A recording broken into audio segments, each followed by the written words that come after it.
So I talk a lot about homelessness and I talk a lot about the rents being really high. And so I don't want to just talk about it alone without having other articles to back up the statements that I say. So I don't want it to sound like it's just something somewhat of an opinion of mine.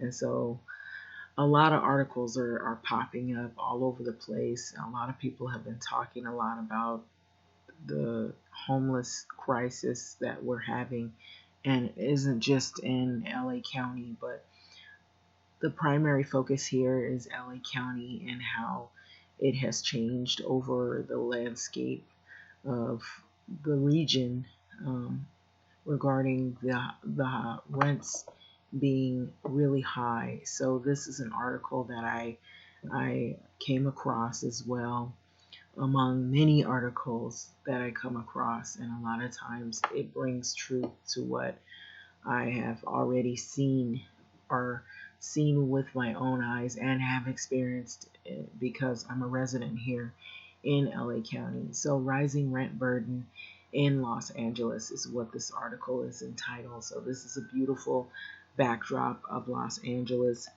um, with the skyline and the high rise buildings. But unbeknownst to this beautiful backdrop is a lot of problems having to do with rising rents. So while Southern California home ownership once symbolized the achievement of the California dream, Los Angeles now has one of the most populated rental markets in the country now.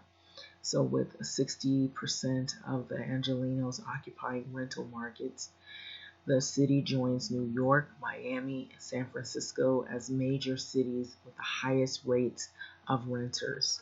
And so, when you have renters, usually that means people are not really able to afford buying a home.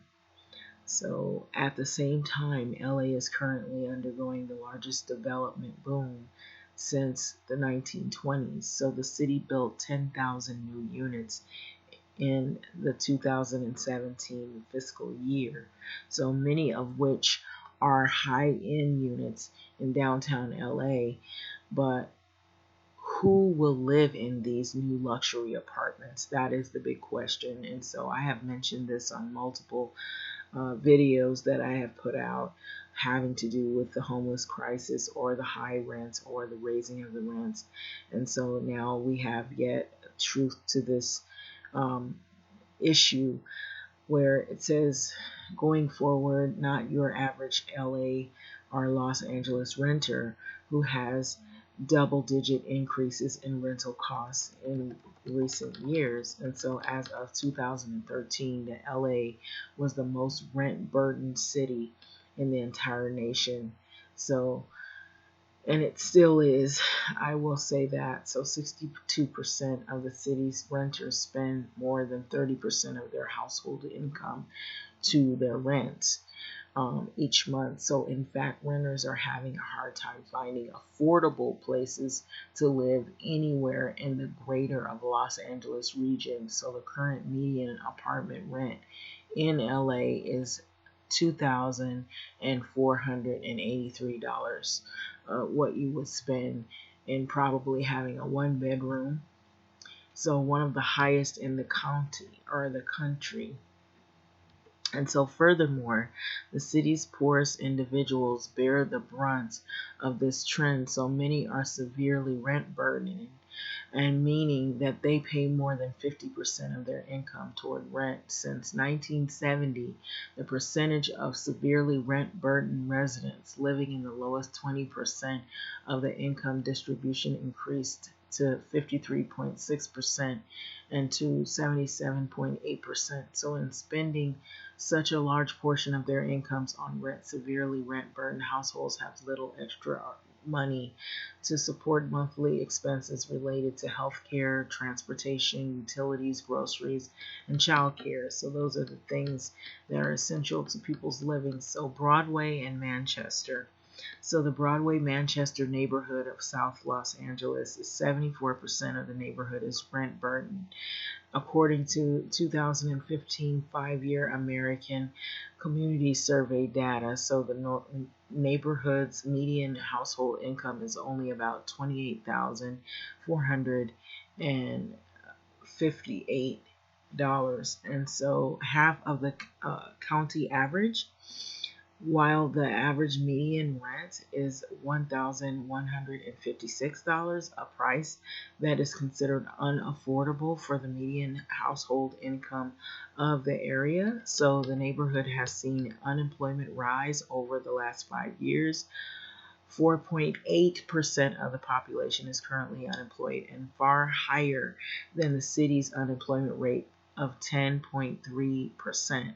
So these trends are common for low-income neighborhoods of South Los Angeles, and many residents in the region share the same housing plights as those in the Broadway and Manchester area. So rent burden population of the Los Angeles County. So by neighborhoods, if you look at all of them, you can see Adams and Normandy, Agora Hills, Agua Dulce, Alhambra, Alondra Park, Altadena, Angeles Crest, Arcadia, Arleta, Arlington Heights, Artesia, Athens, Atwater Village, Avalon, Avocado Heights, Azusa, Baldwin Hills, Crenshaw, Baldwin Hill Park, Bel Air, Bell Gardens, and then I think the list will continue, unfortunately.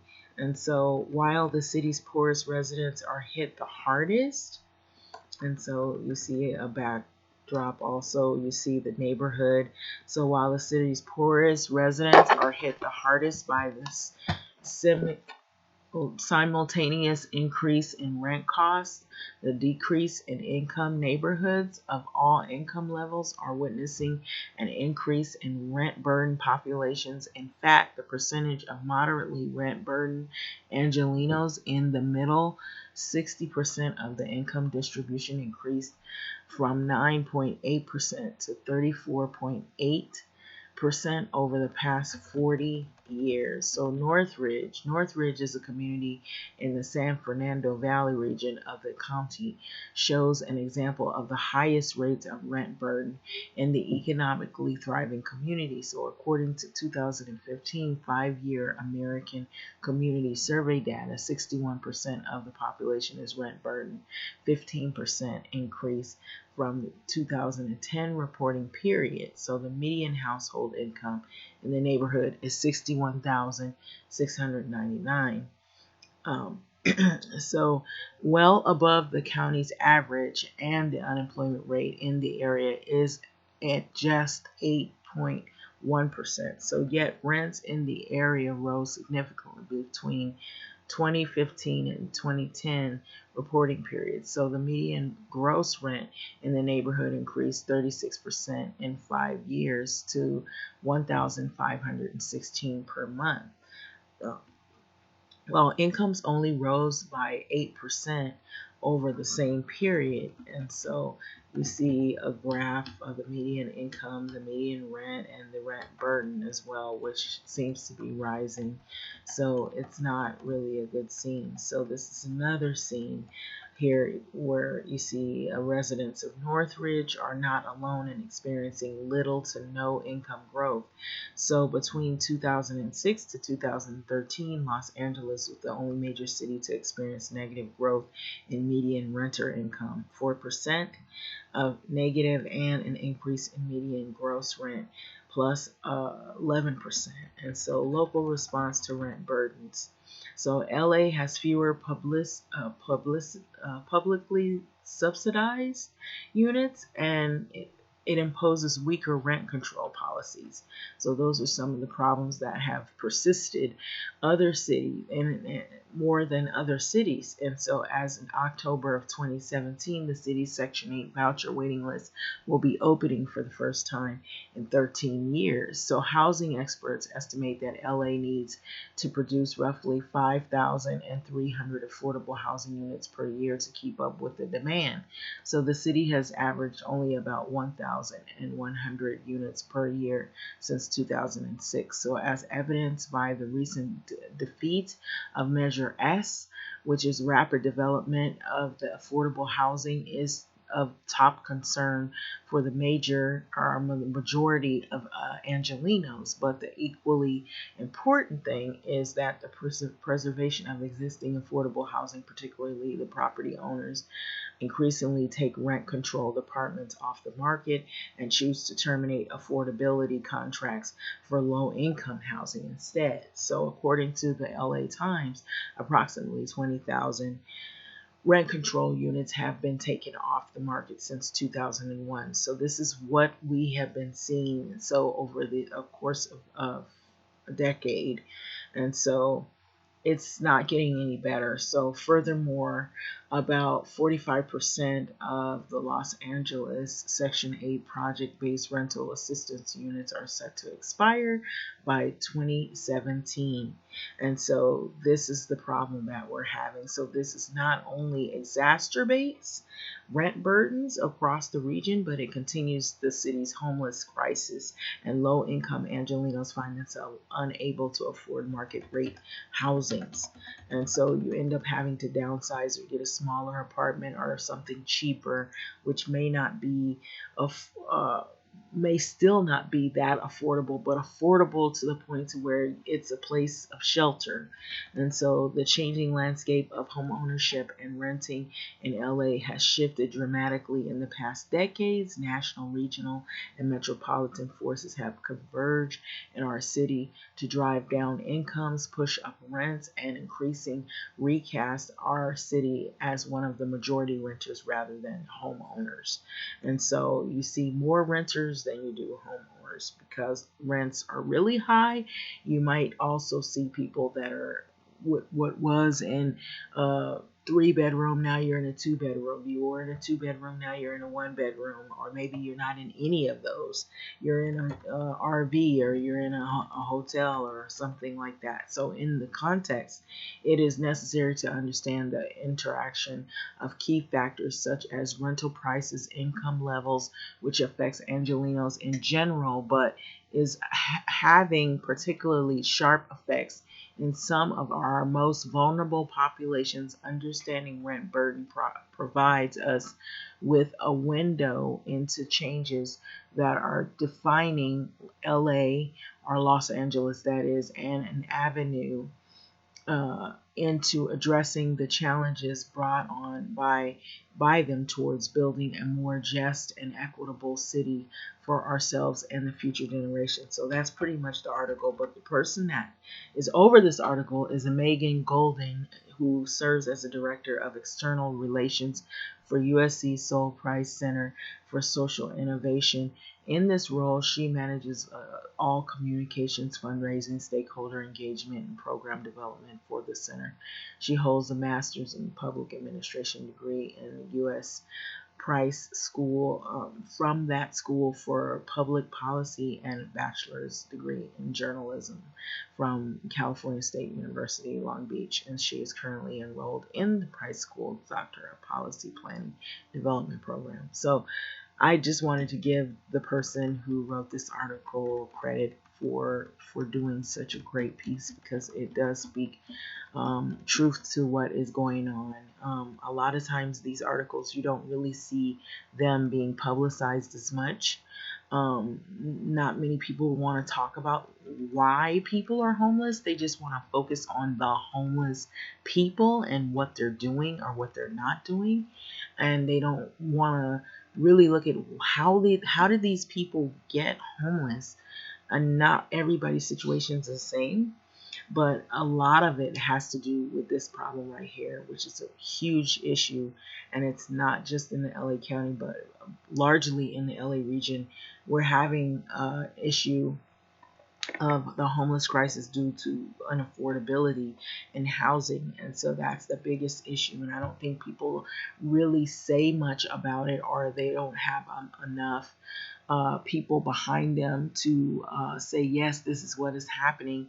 And I can speak on this issue because I'm a resident of this county, so I know what's going on because I've experienced it myself, where I've seen the rents rise dramatically over a course of a decade. It's just ridiculous. And it's like even young people who are starting out can no longer do what we did when we were in the 80s. We could get an apartment, we can start our lives, and we can get a job, and then we can get a career and then move forward. But now you have to try to find creative ways to live in some type of apartment as like co-living or a roommate, and you have to apply to be like a sublet type of person that you'll share like an apartment and a bed or something where you have your own bed space or whatever. So I've never seen this until now, and it's like becoming such a reality for a lot of young people. It's sad, and even older people are having to back back before you could just get like maybe a 2 bedroom or 3 bedroom and you could afford it, but now you're having to think about, okay, do I really need this much space? What can I like give away so I can like downsize because this is too expensive? And or you're having to move in certain areas that are not really desirable, areas, just to try to save money or whatever. And then some people are trying to think, okay, which one do I want? Do I want to live in an area that is not that great and it's cheap, or do I want to live in an area that's super expensive? I can't afford it, but I have some level of peace of mind. Yeah, but now that's not becoming a reality so much because you have all this, fighting with people back and forth on different issues. So you could find bad things happening even in areas that you wouldn't expect it to. So, but this right here is a reality. I've noticed that the rents have rose so so much. They say that they had rent control, and they say that they had control over, it would be 3% every year that they would raise the rent, or 4% every year that they would raise the rent. And people really didn't really talk much about it, but now you're seeing a lot of more people that, I'm noticing, like when I drive down certain like boulevards, there's more RVs, more people buying, like little units that they can like maybe uh, like a place that they can sleep in, or they're trying to find like maybe a parking lot where they could take their car and sleep in their car in an area where you're homeless, but you're in your car, and your car is your home. And so there's all these ways that people are trying to still be able to hold down some type of a job and feed themselves. And you're seeing families like that now, and I'm seeing that, and it's sad, where families are homeless, the whole family is homeless.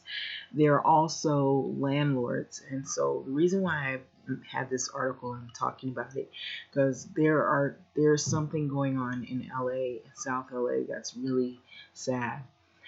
You have apartment buildings that are really really old, and they needed to be fixed, or they needed to be maybe renovated.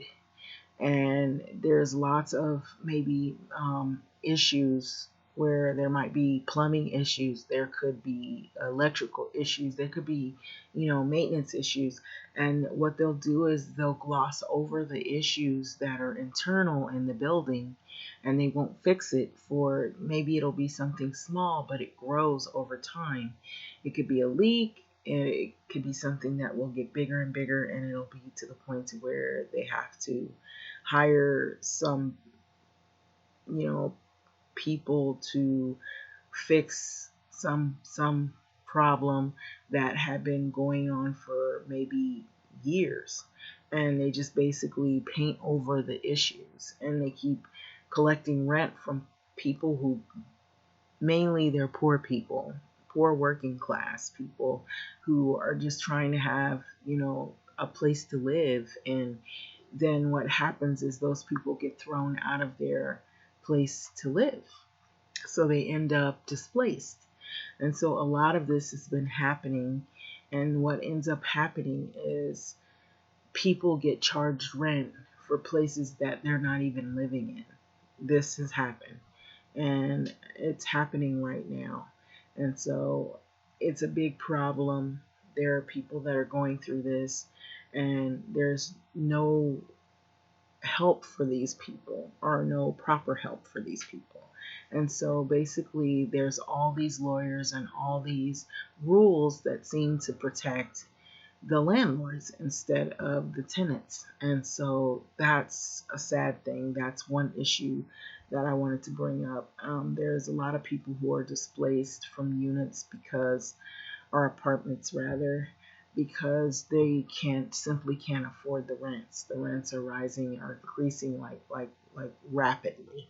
And so you, without warning, you're not aware of all of the laws that come about, or the protections that the landlord has. And they usually know the courts, and they know the laws, or they learn as they go, or they quickly protect themselves. And then the tenant is kind of left in a situation where you're trying to learn the rules of the game of what's going on. You don't know about things until after the fact. So a lot of this is going on, and I'm saying this in South LA. So you have apartments that have been here since probably like even before the 80s. And they just kind of like tear out the flooring, they tear out, and they kind of maybe tear out some of the wall, and then they maybe add something like, something else to it to make it look like they've redone everything. But what's going on internally inside of the building, they have not fixed.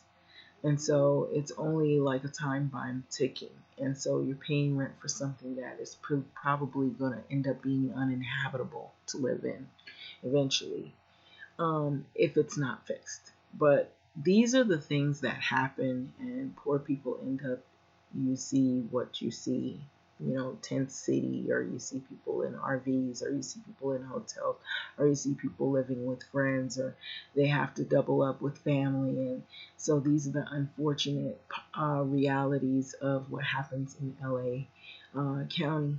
And I'm sure it happens in other places as well.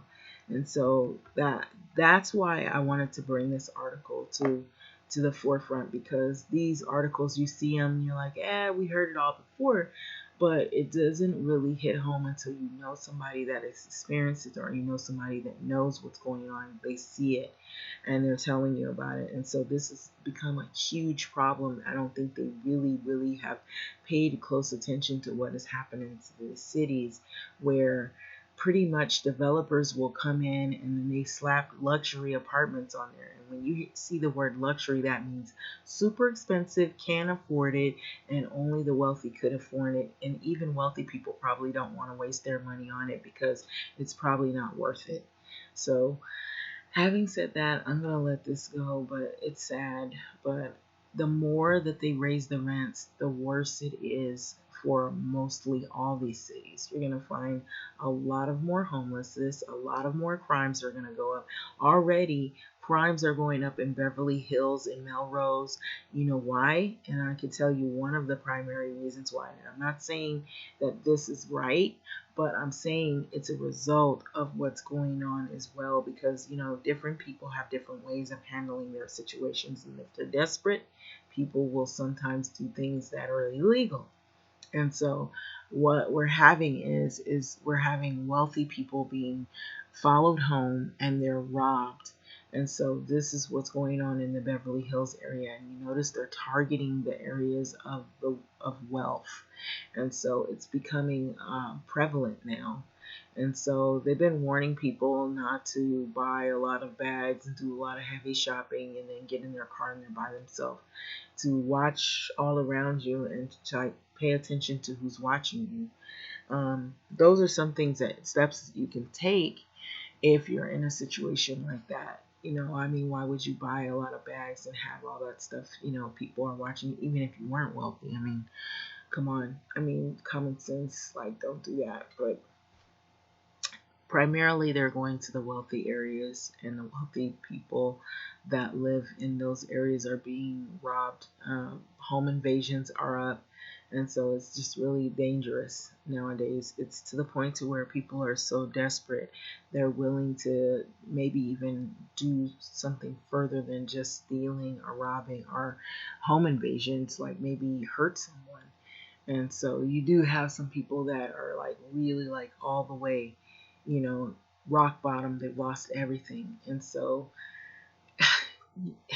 the more and more you see, you have the wealthy and then you have the poor, you see that that middle class is just fading away. And so this is what you're going to see. And actually, this backdrop, you would think it would look a lot nicer, but it's looking kind of fuzzy, and that speaks a lot to what's going on, because it's not as happy and as jubilant and thriving as you would think it would be. It's not expected for large groups of people to actually be able to make it, and you just go down this slippery slope of not having enough, or you're living like next to nothing or in poverty, or maybe like so low, far below the poverty level, that you have some people who will resort to, levels of crime. So, with this being said, just take a look at what's happening and what's going on. Read the stats, like read for yourself, even if you don't believe what I'm saying. I live here in LA County. I've seen what's happened. It's really sad going up and down neighborhoods. If you just go down Vine in Hollywood and you see the homeless, and you see like places that used to be like iconic places that you could just walk, like beaches, and you see homeless encampments all along there, that basically is telling you the story of what's going on and how bad it's getting. And so it's not a thing of, oh, these people are just all of a sudden they just got addicted to drugs and they ended up on the street. So you have a period where people go through a progression where they end up in a situation like that, where they've lost everything, and then they resort to all these other vices, and then that just leads you down further down the rabbit hole. And so I believe that's how you see so many encampments, and they're growing. They are not getting smaller, they are spreading out. Like I said, Skid Row has exploded, and it has.